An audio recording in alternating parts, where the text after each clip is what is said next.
Hər kəsə salam. Azərbaycan Respublikası Gənclər Fondunun rəqəmsal mövzulu qrant müsabiqələrində qalib layihələrdən olan Visionary AI layihəsi ilə sizləri tanış eləməkdən böyük məmnunluq duyuram. Layihəmizin əsas məqsədi gənclərə süni intellekt alətləri ilə işləmə bacarığını çox asan bir şəkildə öyrətməkdir. Bəs biz bunu necə edirik?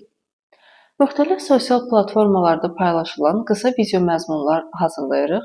Bu qısa video məzmunlar vasitəsilə siz çox rahat bir şəkildə süni intellekt alətlərindən istifadəni bacara bilərsiniz.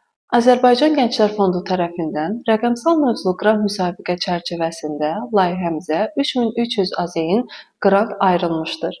Azərbaycan Gənclər Fonduna gənclərə göstərdiyi dəstək və töhfəyə görə xüsusi təşəkkürlərimizi bildiririk.